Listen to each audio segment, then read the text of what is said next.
Education in India is provided by the public sector as well as the private sector with control and funding coming from three levels: central, state and local. India has made progress in terms of increasing the primary education attendance rate and expanding literacy to approximately three quarters of the population in the 7 to 10 age group by 2011.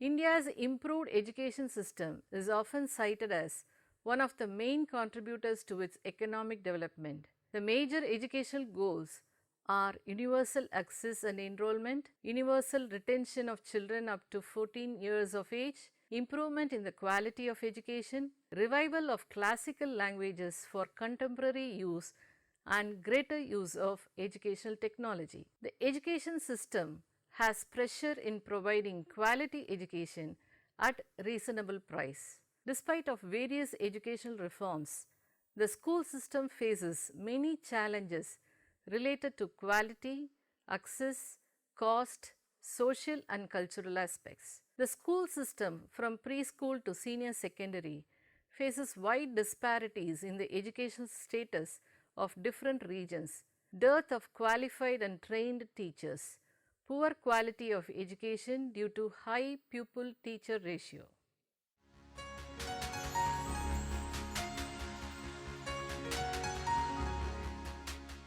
Pre-primary education. The pre-primary stage lays the foundation of children's knowledge, develop the prerequisite skills for reading and writing and also socialization. Pre-primary education has four stages: play schools for age group 2 to 3 years, nursery for age group 3 to 4 years, LKG also called as junior kindergarten for the age group 4 to 5 years, UKG also called as senior kindergarten for the age group 5 to 6 years. Play schools develop basic self-help skills like eating, dressing and cleanliness among children. Nursery level activities enable the children to sharpen their mental and physical abilities. LKG and UKG help children intellectually, psychologically, socially and physically to grasp knowledge easily in the later stages of school education. Pre-primary education in India is not a fundamental right. Pre-primary schools are given more importance in urban areas than in the rural areas. There are growing demand for the preschool in big cities and towns, but even then only 1% of the population under age 6 is enrolled in preschool education.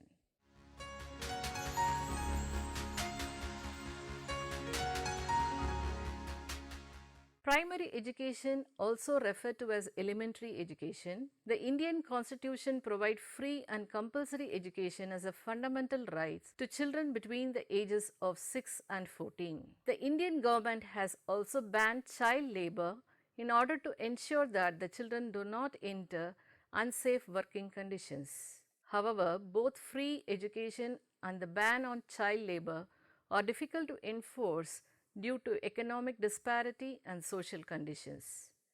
80% of all recognized schools at the elementary stage are government run or supported, making it the largest provider of education in the country. This primary education scheme has also shown a high gross enrollment ratio of 93 to 95% for the last 3 years in some states. Significant improvement in staffing and enrollment of girls has also been made a part of the scheme.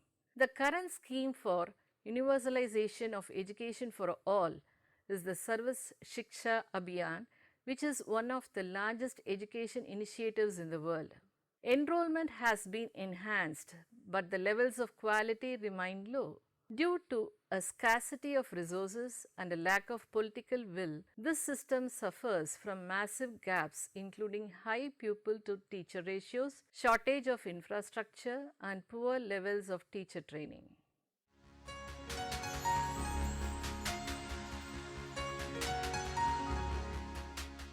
Secondary education is for children aged 12 to 18 years. The last 2 years of secondary education is called as higher secondary or senior secondary or +2 stage. Students who are at least 15 years old can appear for secondary board exams and those who are 17 years old are eligible to appear higher secondary certificate board exams. A significant feature of India's secondary school system is the emphasis on inclusion of the disadvantaged sections of the society, profession-based vocational training, and extension of SSA to secondary education in the form of Rashtriya Madhyamik Shiksha Abhiyan.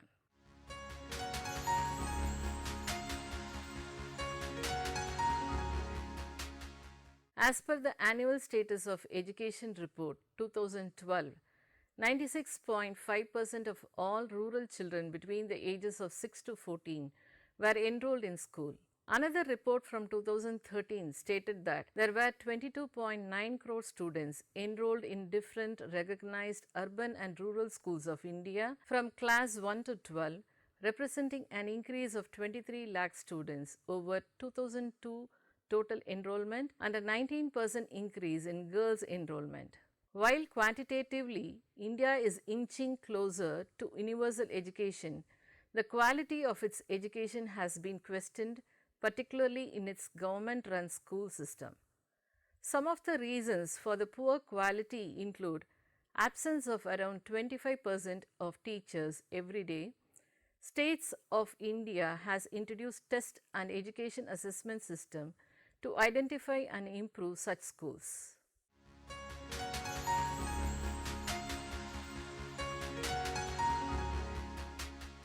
Challenges related to curriculum.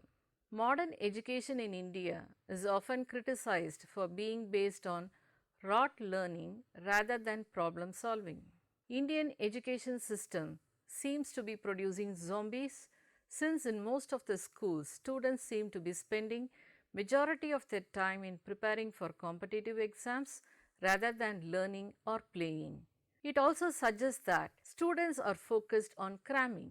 An NGO states that almost 99% of preschools do not have any curriculum at all. Also, creativity is not encouraged or is considered as a form of entertainment in most institutions.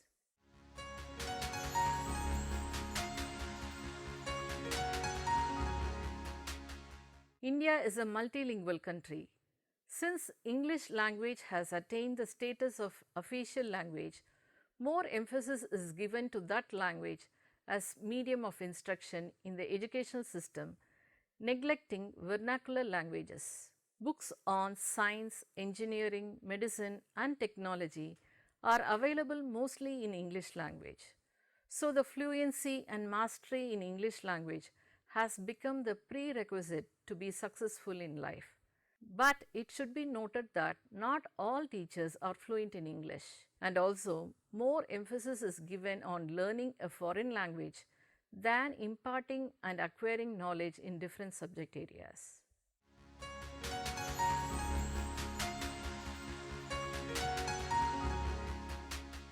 Institutes believe only on bookish knowledge. There is a wide gap between the theory and practice. The infrastructure, laboratories, instruments, and staff to handle practical activities are lacking in many schools. Even though government has initiated and established labs and especially provided computer systems to the schools for the benefit of students, maintaining them in good working condition is a difficult task faced by the school management. Hence, students are not permitted to utilize them regularly, which results in the students coming out of school without the knowledge of technology and its practical usage.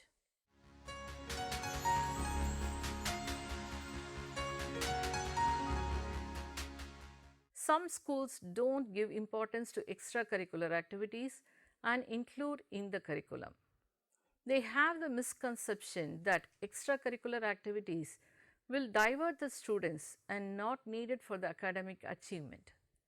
This hinders the opportunity for the students to bring out their hidden talents, which are crucial for the all-round development of the students.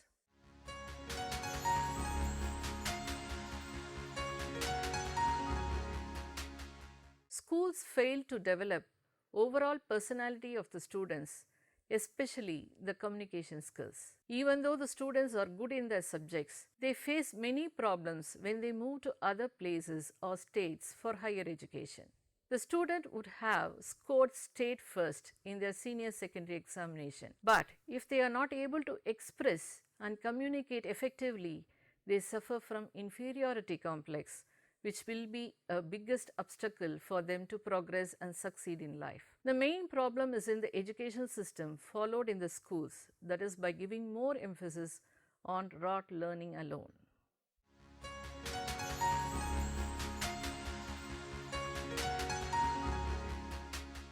The best education system should focus on character building and imparting good values in students. Current educational trend focuses on theoretical knowledge and subject-centered curriculum and fails to teach morals and values to the children.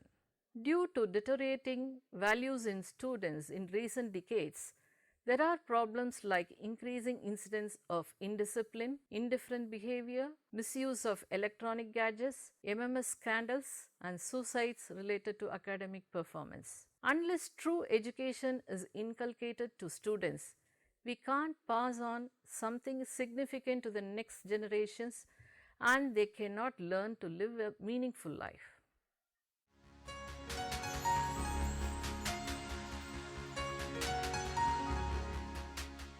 Teachers' status in society.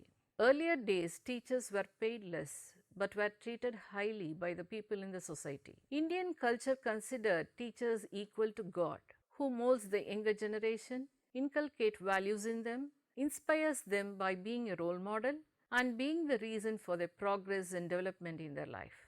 Since they were paid less, people tend to choose other profession for higher salary and status. Nowadays, even though teachers are highly paid, they don't get due respect. Hence, teenagers have a tendency to choose other profession where they get higher salary and status. There is a need for highly intellectual, dedicated and competent teachers to bring out quality and effective education system.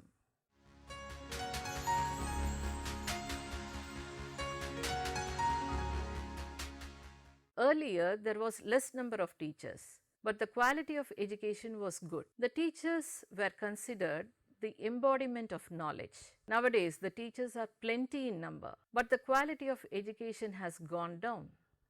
Not all teachers are dedicated and committed to this profession. Many consider this profession as a source of income. There are some schools in Indian villages and remote areas where teachers take classes very rarely. This leads to poor performance among the students. Corruption is one of the reasons where deserving candidates don't get chance to be recruited. There are also many institutes evolved offering teacher training program, but the quality of training provided is not adequate. Many of the teachers working in private schools are less paid and they are also not professionally qualified. In contrary, many of the government school teachers, even though highly paid and professionally qualified, do not realize their responsibilities. They are not punctual to the school and are not sincere in teaching students. Strikes and dharnas by the teachers also disturb the educational atmosphere and cause great loss to students.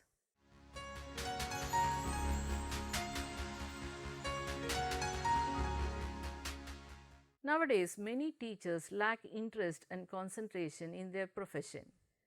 Due to that, they tend to ignore guiding, supervising and training students.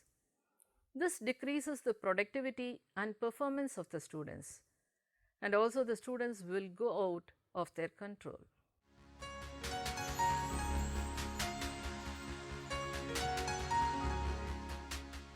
Many a time, teachers show partiality to some students and ignoring others. If other students do not get justice, their love and respect towards the teacher get vanished. Some teachers are narrow-minded. They don't accept if the students express his or her ideas. They expect only what is in the textbook to be written in the exams. There is no room for creativity and originality. Some teachers use harsh words and abuse children. The students feel humiliated and their self-esteem suffers a lot. Students get disappointed and frustrated due to indifference and lack of interest towards them.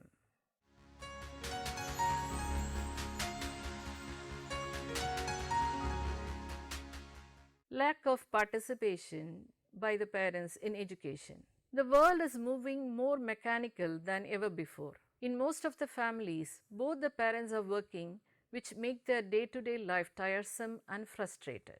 Due to this, they are not spending time for the children. Many parents think that their duty gets over by paying fees alone. They are unaware of the performance of their child in school.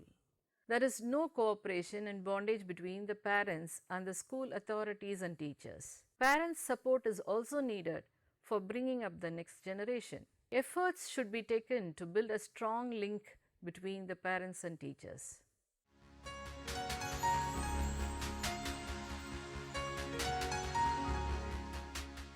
Parents provide all the materialistic needs of their child but fail to attend to their emotional, moral, and educational needs.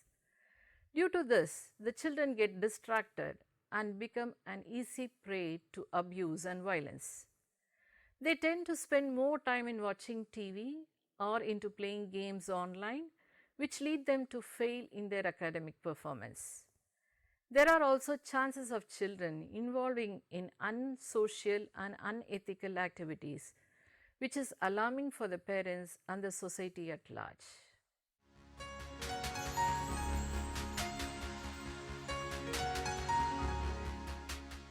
Peer pressure. Transition period from childhood to adolescence is very critical, in which one learns through mutual interactions. Peers nowadays influence negatively through skipping the classes, telling lies, cheating others, smoking, intaking alcohol and drugs, and following unhealthy practices. If the teenagers are not guided and advised properly at the right time, then the consequences may be devastating. Parents and teachers must inspire the children to have open and honest interaction with them.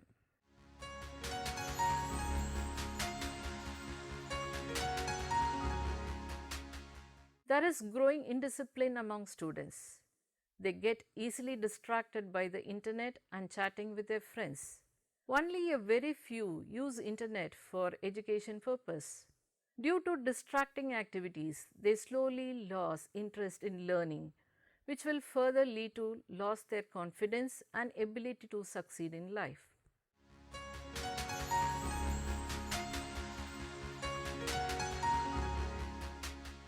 The students in adolescence require healthy and nutritious food for the all-round development of their personality. But students nowadays prefer junk food and fast food, which is not of nutritious value. This makes them physically weak. If they are weak, they won't be able to concentrate in their studies. The fault is not only on the students, but also on the parents who don't pay attention in providing and practicing healthy food habits to the children. Their busy work schedule makes them to ignore the health aspects of their children. If the parents don't pay attention and importance to this, the next generation will be weaker, which in turn affect various other development of the nation.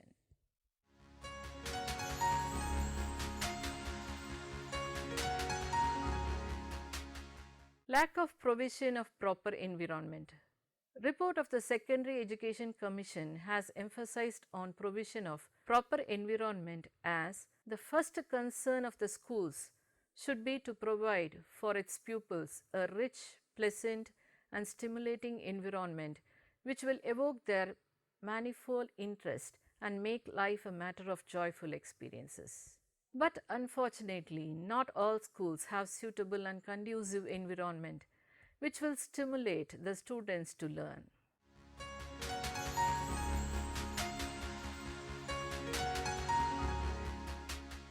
Inadequate classrooms, furniture, labs, library, playground, toilet facilities, safe drinking water restricts the students to get actual benefit of learning.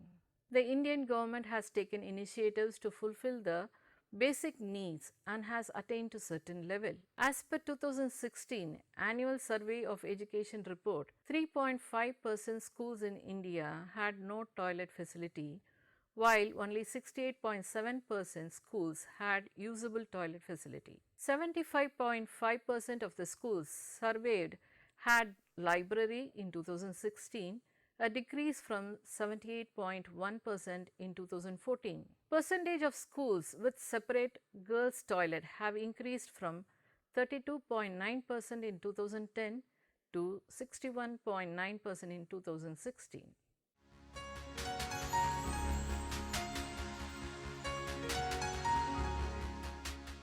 Most of the schools do not have physical education teacher to motivate and guide the students to participate in physical activities and in sports. There won't be enough space for sports activities in some schools.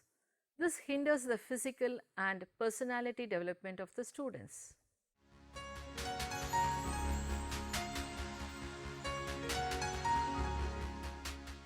Undue importance on examination. Nowadays, most of the schools give more emphasis on good results. They see whether they attain the top position in their city or state in pass percentage. To attain this, schools force the students to score high marks. Pressure is given by the institute, teachers, parents and others to the students. This leads to depression, and if they are not able to achieve it, some students even resort to commit suicide.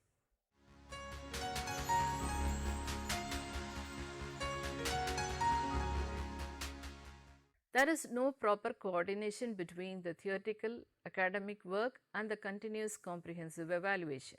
Students are kept engaged in projects quite often, and their syllabus of study remains incomplete. As a result of it, they can't get good marks in the 12th board examinations. Evaluation is an integral part of teaching learning process. Comprehensive evaluation covers the whole range of students' experiences concerned with the total school activities, physical, intellectual, emotional and social growth, comprising of social personal qualities, interest, attitude and values. It requires variety of techniques to carry out the comprehensive evaluation.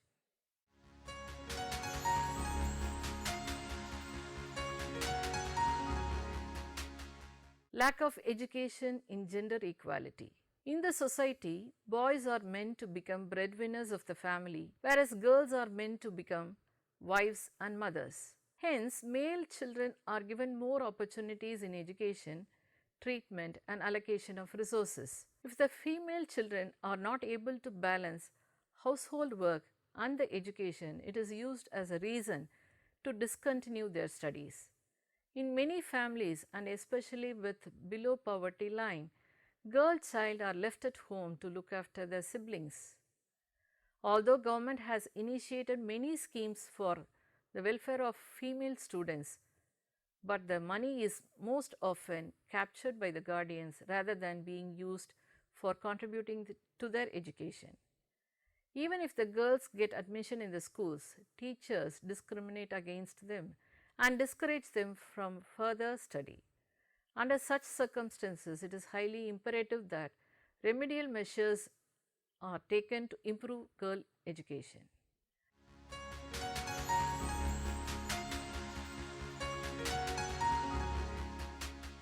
In many of the schools, we can find more than 50 to 60 students in a classroom. The number of teachers available is found to be less when compared to the high number of students enrolled in a class. In such a situation, teacher-pupil relationship will be lacking. There won't be control over the class, and it is hard to bring discipline among the students. Teacher cannot plan any directed activities or demonstrations or practical sessions since the class is large.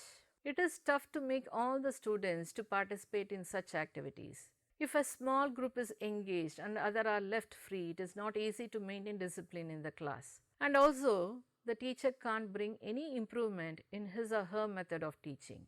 If the class size is not sufficient to occupy the more number of students, then the problem is much more complicated.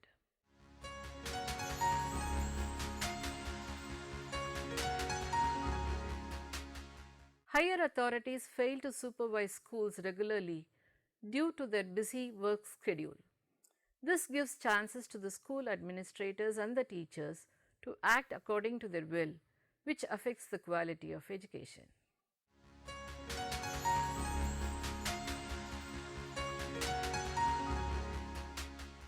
Every year, new schools emerge in almost all major cities in India, but the quality of education is still not attained due to various reasons.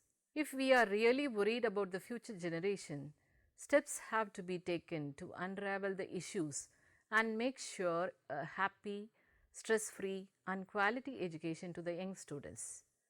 The youngsters, if directed properly, are capable of reaching great heights and make India proud.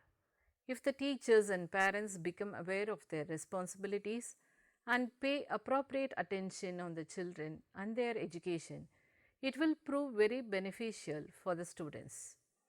Education must instruct students to adopt a fair approach between a variety of life situations so that they cannot only stand out in their academic career but also improve their personal skills and contribute for the betterment of society, country and the world at large. Thank you.